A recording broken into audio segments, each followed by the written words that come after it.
All right, guys. So this is Colts Blitz. I'm a part of Colts Brigade's podcast. I'm joining him today as a guest. So thanks, Jackson. Yeah, my name is Idris, and I'm Blessed Colts Blitz on Instagram. You can check me out there.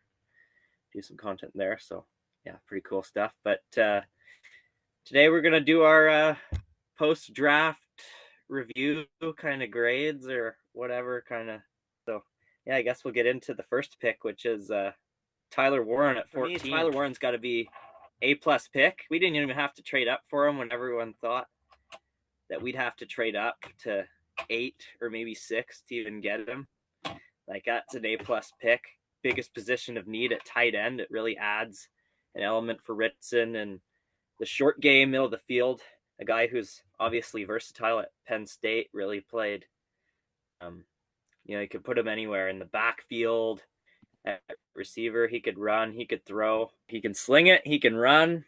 He's kind of like, he's got good yards after catch, so he can bring a lot to the table. I think it's an absolute freaking A+ pick. Absolutely. I'm right there with you. A+ all the way.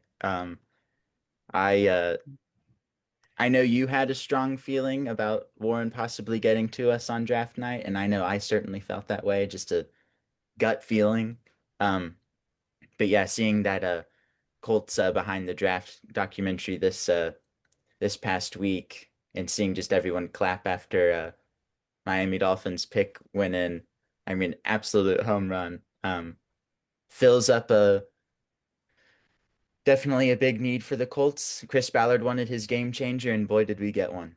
I'm Absolutely. over the moon.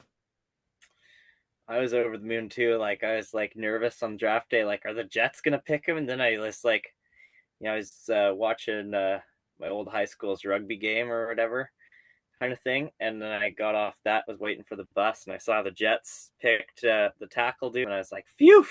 And then I saw the Bears picked Loveland. I was like, oh my God, this might actually happen, and my vision might come true.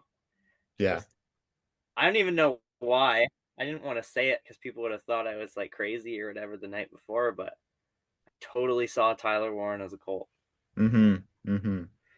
I there was a moment where the Cowboys pick was in and they uh picked Tyler Booker and I heard Tyler. My heart sank. Oh yeah. Oh, that was like, oh my God, how close can it get? I'm gonna move on to JT Tumaloa. I can't even remember how you pronounce Me his neither. last name. We'll just call him JT for now, maybe. Yeah, no, I think that's a pretty good pick. I mean, obviously, in the moment, like this pick is kind of growing on me, actually. Like, initially, I kind of thought, oh, maybe we could have taken Will Johnson or uh, someone else that was there. I can't remember who, but definitely Will Johnson was on my mind. And I was like, I just think this pick has grown. Like, he brings kind of, a fast, tenacious game as an edge. He's kind of, I feel like they think he's going to replace Dio in a lot of ways. Kind of Hmm. does feel like that. I'd give it a solid pick. I mean, it's not maybe the Warren pick on grades, but I'd give it at least like, I'd probably give it like an A- A pick, like pretty good pick Yes. there. Like, especially because we needed an edge, kind of like with Hmm. a lot of our guys besides Leatu Latu. I think all of them are expiring next year on the edge, so we needed someone there and to replace Dio too. So we got that. Absolutely. I I'm right So there really, with you. I think I gave the pick a B+. But yeah, with all of the Trey Hendrickson talks, um I'm certainly glad that we did fill edge rusher. I thought we may have done it a little bit later in some of my mocks, but I'm so happy that we picked JT. He seems like an absolute dog. Yeah, coming out of Ohio State, being a national champion, what a good player to have on our side. yeah, absolutely. I mean, being a national champion, being in those moments is really big. We need to get to those moments as a Colts team. So, Absolutely. getting a guy like that and just like the skill he brings, I think to be an exact grade, probably A- or B+. But yeah, pretty good pick, I'd say. Hmm. Um, just a position we needed, a guy to come off the edge and bring strong play. He's quick, tenacious. He, like Ballard said, like 2-3 steps, he's right on you. So Yeah. he's got large steps and a length. I'm not gonna say he's gonna get double-digit sacks by any means. I mean, I'd be happy with like 5 or 6 even. Because rookie edges aren't usually coming in like receivers. So yeah, that'd be Mm. a solid season, I think. Yeah. Justin Wally, yeah. Like initially, I was very questionable. Like I was like, "Oh, really? This was our third round pick?" But with Ballard says like he'd be upset not getting him. It definitely makes me feel more optimistic about it, no doubt. This one's a hard grade to give out for the pick, and there's obviously more popular picks that would have been done, but it's still a fairly good pick. I'm right there with you. Hearing what Ballard said and scouts and everything definitely raised my level of enthusiasm about the pick. I remember initially gave it like probably a lower grade than I should have, but then I think he tested fairly well also, and then also hearing that um, teams after us were gearing up to pick him, and we just swooped in and Yeah, got him there. So no, like initially when the pick came in, I was like, "What? Really, this guy?" But like, just all the stuff that you hear about him after and how Ballard likes and other teams did too. The next pick is maybe my favorite besides Tyler Warren, Jordan Travis. Actually, yes, really like this pick. Um, he's a big guy, 6'8", I think, like 350 pounds or something. yeah, Like he's huge. He moves pretty well for how big he is. He's got good arms. Like I was watching Tony Soprano, or I think our offensive line coach, I think it's Tony Soprano Jr., the guy from The Sopranos, is coaching us. He had he really liked his technique and how he blocked, and think he can be a good swing tackle for us. And maybe like just be better than Blake Freeland is all I'd really hope for, yeah, which hopefully isn't a lot to ask. Yeah, I mean, it's obviously important to have good depth behind guys like Braden Smith who get injured kind of frequently, as we can all tell. He's a good player for the most part, but gets injured quite a bit. So you need good guys behind your offensive line. So good pick here. I'd give it like I'd give it at least a B or B plus for the fourth round yeah. here. Once again, couldn't agree more. One thing I always love about players is when they're smart.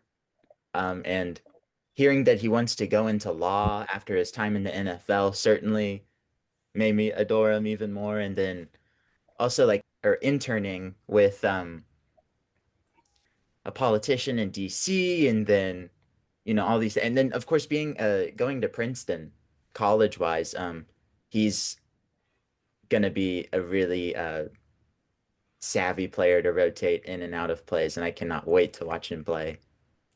Absolutely. I mean, he's a knowledgeable guy and just smart, and that he brings that to the table. I mean, this year we can expect him, I think, to maybe fill in on some plays. He might play a couple games because a guy might get injured, but it's possible he could be the Braden Smith replacement, and Hmm. I'd be all for it. DJ Giddens, yeah, I really like that pick in the fifth round.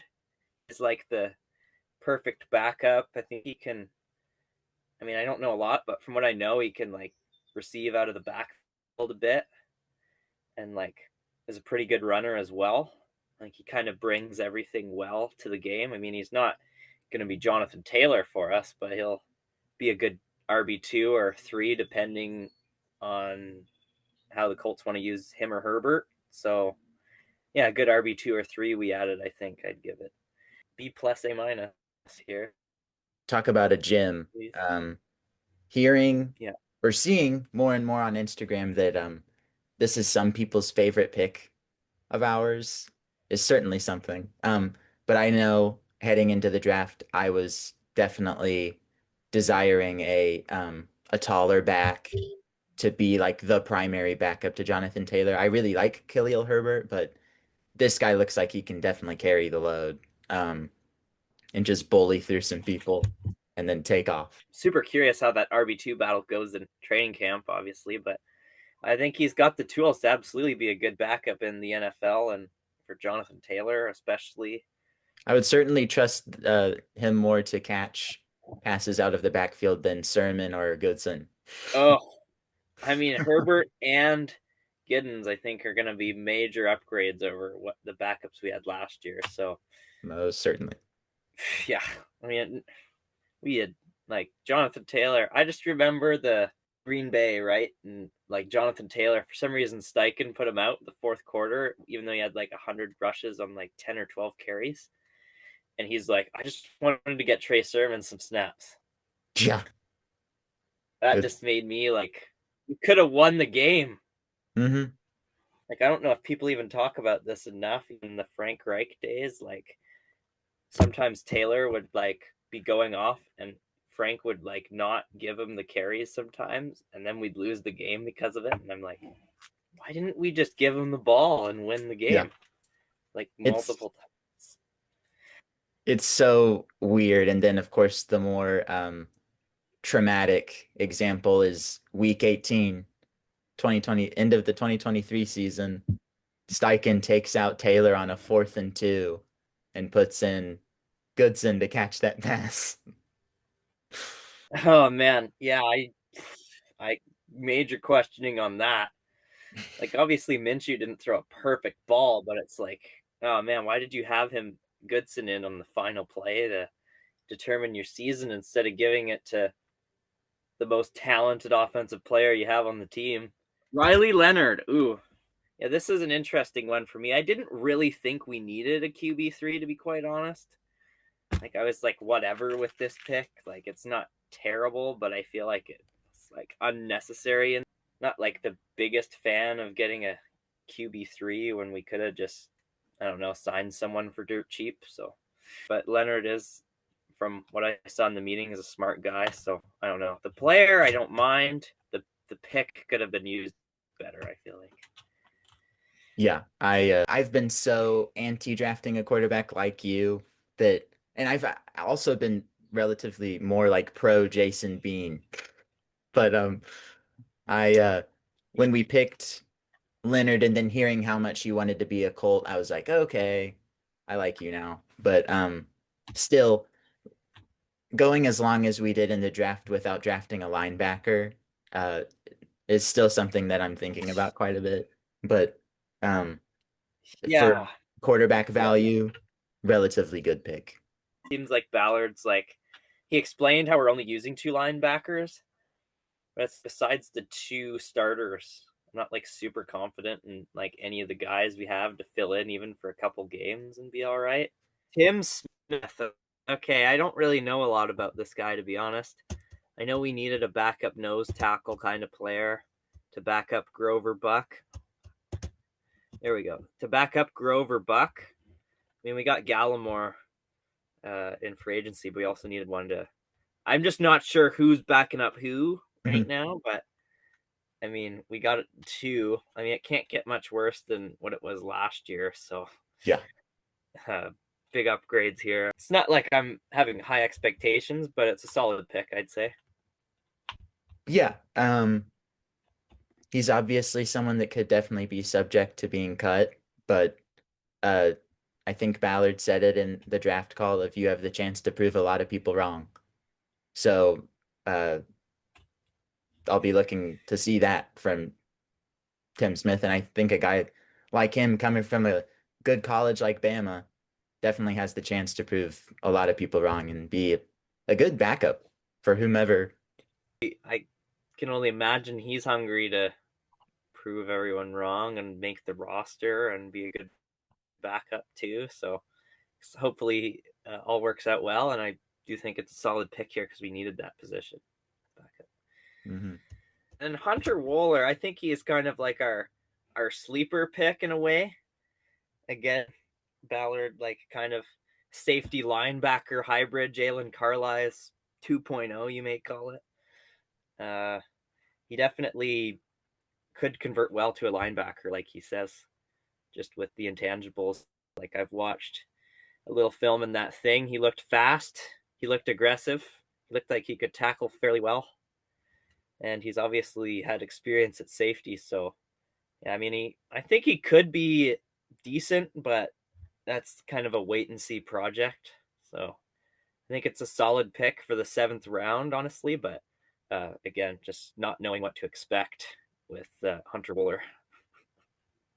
Like you mentioned, I think with Lou Anarumo in at DC, using a lot more of like safeties and corners in the nickel, this will be vital for a guy like Wooler to succeed. He had like over 100 tackles in college at Wisconsin, another smart school, same college as JT. And yeah, I'm looking, I'm like you, sleeper pick for sure. Yeah, no doubt. I mean, I think a lot of like people at Wisconsin kind of knew him and they were like really excited that he like played that way, the way he does, and just bringing in a lot of aggressive nature to the Colts is kind of like the theme of this draft. Kind of like more aggressive, more like tenacious guys that'll get after it more instead of just And again, the word Ballard keeps saying this offseason, competition.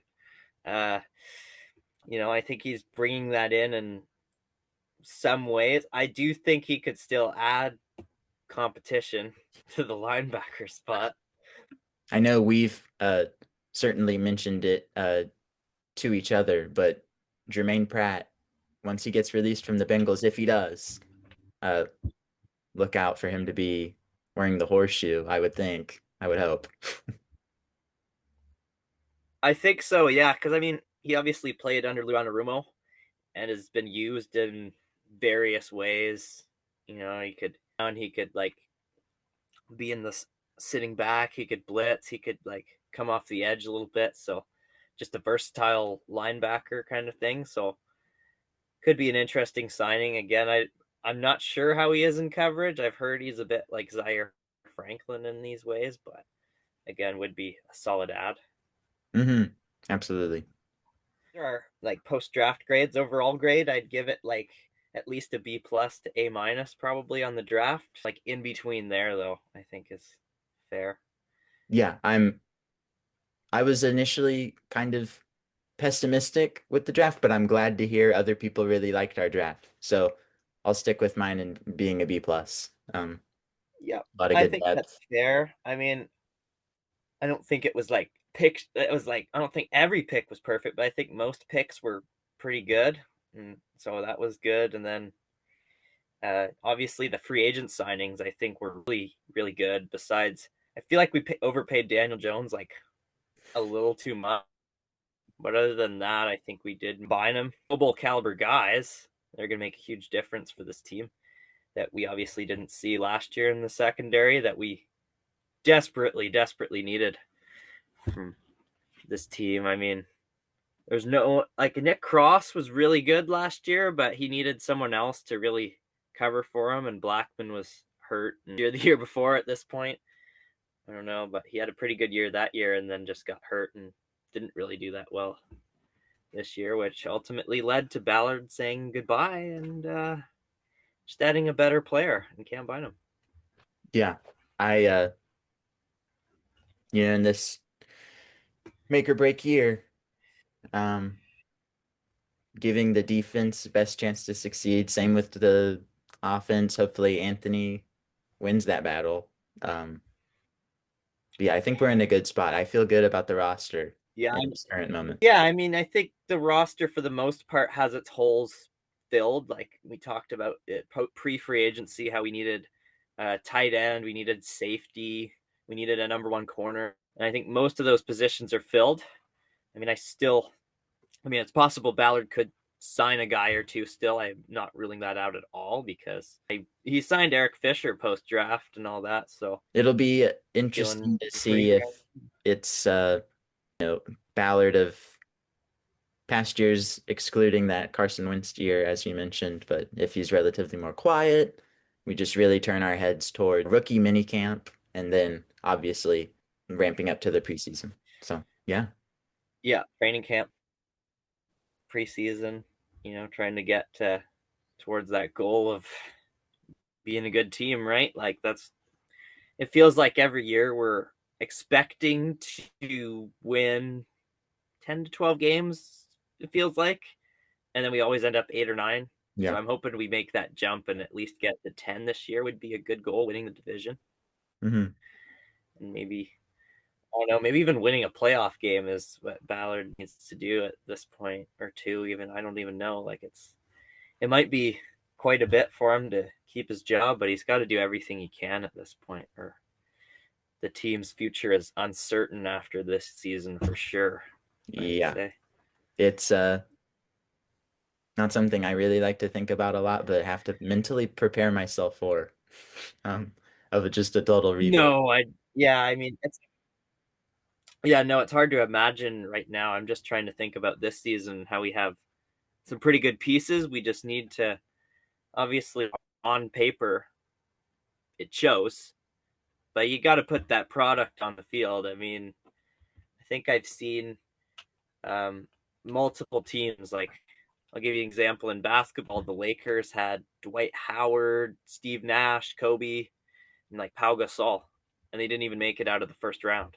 So you can't have that happen to this team. You gotta, bring the most out of your guys and really get this team to the next level, take a Yeah. jump thing. I think we're seeing a lot of motivation out of our guys right now, and I really like how much fun they seem to be having. That's giving me a lot of good vibes. Oh, totally. I mean, I saw was it Shane Steichen told us, or there's a video about him saying 9:20, we're getting on the bus, we're going to play basketball. Hmm. Hopefully it's, fingers crossed, a good season, and Anthony Richardson, you win this job. Please. Yes.